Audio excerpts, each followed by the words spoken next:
पुत्रश्चन्द्र विभूषणः सुरगुरु शेषश्च शय्यासनः ब्रह्माण्डं वरमन्दिरं सुरगणायो सेवकाः सत्रैलोक्य कुटुम्बपालनपर कुर्यात् हरिमङ्गलम् ब्रह्मा वायु गिरीश शेष गरुडा देवेन्द्र कामौ गुरुः चन्द्रार्कौ वरुणानलौ मनुयमौ नित्येश विघ्नेश्वरौ नासत्यौ निर्हन्मरुद्गणयुता पर्जन्यमित्रालयः सस्त्रीका सुरपुङ्गवा प्रतिदिनं कुर्वन्तु नो मङ्गलम् विश्वामित्रपराशरौर्वभृगुवो गस्य कुलस्य क्रतुः श्रीमान् त्रिमरीचिकौस्तुकुलः शक्तिर्वसिष्ठोऽङ्गिरा माण्डव्यो जमदग्निगौतमभरद्वाजादयस्तापसाः श्रीमद्विष्णुपदाम्बुजैकशरणा कुर्वन्तु नो मङ्गलम् मान्धाता नहुषोऽम्बरीशसगरौ राजा प्रतुर्हयः श्रीमान् धर्मसुतो नळो दशरथो रामो ययातिर्यदुः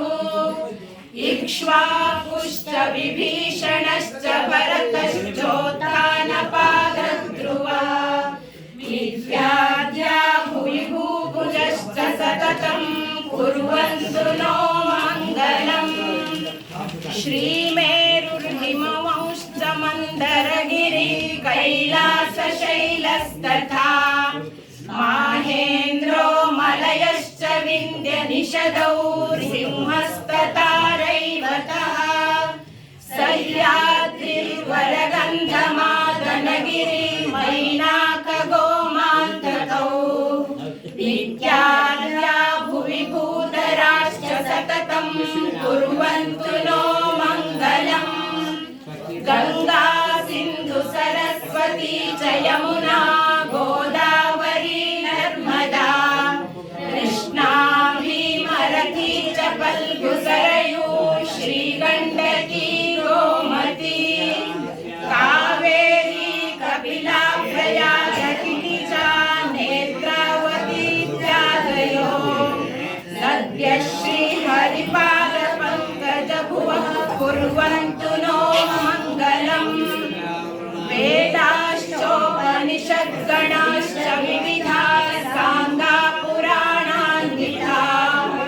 वेदान्ता अपि मन्त्रतन्त्रसहितास्तर्का स्मृतीनां गणाः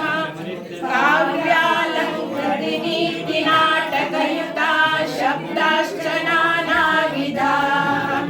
श्रीविष्णोर्गुणनामकीर्तनपरा कुर्वन्तु नो मङ्गलम्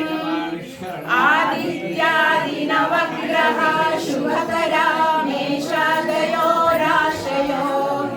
नक्षत्राणि सयोगकाश्च विधयस्तद्देवतास्तद्गणाः मासाब्धा ऋतवस्तथैव दिवसाः सन्ध्यास्तथा रात्रयः सर्वे स्थावरजङ्गमा प्रतिदिनं कुर्वन्तु नो मङ्गलम् इति तत्वरमङ्गलाष्टकमिदं श्रीराजराजेश्वरैः आख्यातं जगतामभीष्टफलदं सर्वाशुभत्वं सनम् माङ्गल्यादिशुभक्रियासु सततं सन्ध्यासु वायः पठेत् धर्मार्थादिसमस्तवाञ्छितफलं प्राप्नोति।